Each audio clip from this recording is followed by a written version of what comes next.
Hey everybody, thanks for watching A Guy Doing Stuff. I'm Adam and today I'm going to be attaching the fretboard to the neck.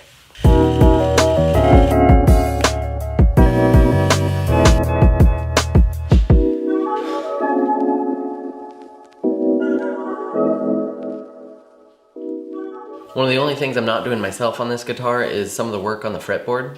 When I ordered the kit, I had them cut the fret slots and give a slight radius to the top of it. I had them do this because I wanted to make sure my fret spacing was really exact. There's a jig that I could buy and cut the fret slots myself, but I just like having the peace of mind knowing that all the slots are cut perfectly. There are still a couple more things I need to do to the fretboard before I can attach it to the neck. For this guitar, the width at the top of the neck is 43 millimeters wide and it's 59 millimeters wide at the 20th fret. I find center at both points, mark the widths, and then draw the lines for the taper. I'm gonna cut just outside the lines with my bandsaw, then sand down to the line with a straight edge with sandpaper glued to it.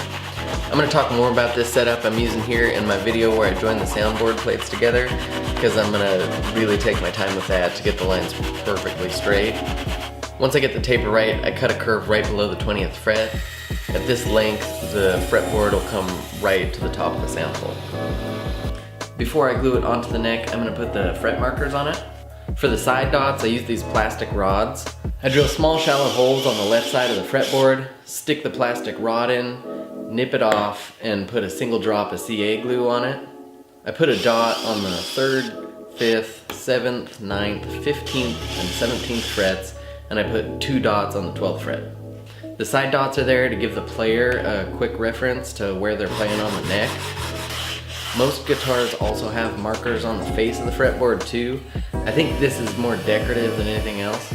I don't have a lot of experience with inlaying, so I'm not going to explain this process in detail. I'm just going to put a couple of them on the face to decorate it up a little bit.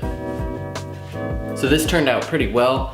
It's now ready to be glued down onto the neck. I'm going to center them up to each other and make sure it's about 6 millimeters down from the head plate. I take my time to clamp it down exactly where I want it. I'm going to use that same nail alignment technique that I used for the head plate, but there's no scrap to cut off for this, so I'm going to put my holes right into my fret slots.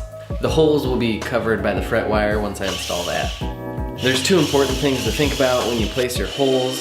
The first is to not drill on the center because you don't want to hit the truss rod.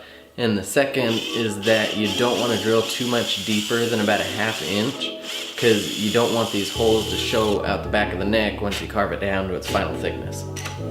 Now I take the fretboard off and resand both gluing surfaces to 220 one more time just for good luck.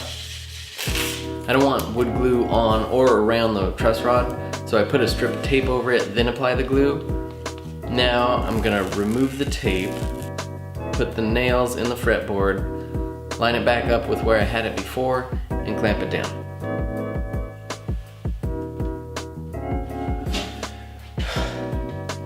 Okay, there's one more thing I wanted to do in this video. After the glue dries, I cut the heels of the thickness of the body of the guitar minus about an 1/8 inch and sanded to 220 grit.